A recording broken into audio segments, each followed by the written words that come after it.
y a des mecs qui sont viraux sur les algorithmes, ils pensent qu'ils ont compris la nature humaine. C'est pas parce que tu as été viral sur Instagram ou sur Facebook ou bien sur YouTube que tu as compris l'humain. L'algorithme n'est pas là pour comprendre l'humain. L'algorithme sur les réseaux sociaux short, il est là pour créer quelque chose de disruptif dans le cerveau. Il faut que la personne reste comme un bonnet sur une vidéo. L'algorithme de YouTube, il ne cherche pas à comprendre l'humain, il cherche à comprendre les mécanismes là, à l'instant T, qui font qu'un humain peut potentiellement rester sur une vidéo, mais ça ne veut pas dire qu'il a compris l'humain. Tu peux avoir quelqu'un, par exemple, qui reçoit une bonne information dans la journée, donc il est de bonne humeur à rester longtemps sur YouTube, il peut tomber sur ta vidéo parce qu'il est de bonne humeur, boum, il regarde ta vidéo. Il peut avoir, opposément parlant, quelqu'un qui est un peu fâché, mais qui va sur YouTube se détendre, parce qu'il est fâché, il a moins de patience. Mais l'algorithme, ça, il ne le laisse pas. Lui, il regarde l'instant T pour essayer de voir, en fonction de certaines métriques, est-ce que la personne regarde ou pas la vidéo.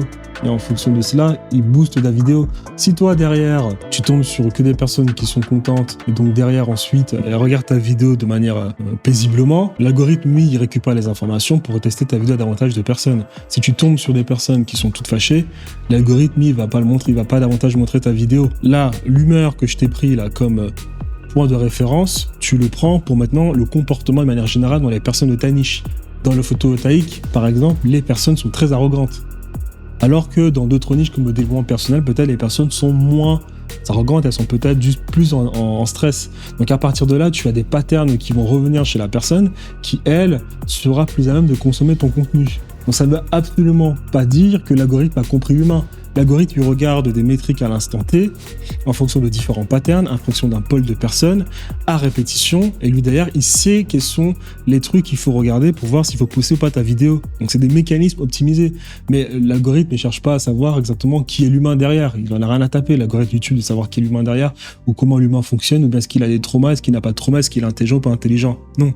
À force de répétition, de savoir exactement qu'est-ce qui pourrait intéresser la personne, lui, il optimise à ce niveau-là pour montrer les personnes, pour montrer ta vidéo à un maximum de personnes en fonction de la qualité de ta vidéo. Ça veut pas dire comprendre l'humain. Enfin, c'est comme un mec qui, lui, derrière, veut détendre une personne qui est beaucoup stressée, elle veut détendre cette personne qui est beaucoup stressée en lui donnant une cigarette, la personne fume sa cigarette, elle se sent mieux.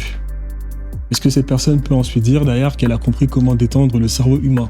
Non, parce que la cigarette a peut-être détendu la personne, mais d'ailleurs, ça nique sa santé. C'est pareil. C'est pareil avec les algorithmes Instagram. C'est pas parce que tu as réussi à faire bugger une personne pour qu'elle reste sur sa vidéo à longueur de journée en train de regarder ta vidéo que ça veut dire que tu as compris le cerveau humain. Non. Tu as compris le cerveau humain, tu allais trouver quelque chose de disruptif dans le cerveau humain pour le faire bugger, mais ça veut dire nullement que tu as compris le pourquoi du comment du cerveau humain. Voilà. La preuve en est, si aujourd'hui je vais faire une vidéo qui est virale, qu'est-ce que je vais faire? Je peux soit mettre là un petit flash de moi à poil, soit mettre une grosse faute d'orthographe, directement, ça va créer du commentaire, boum, la vidéo est virale. Est-ce que cela veut dire que j'ai compris le cerveau humain? Non, pas du tout.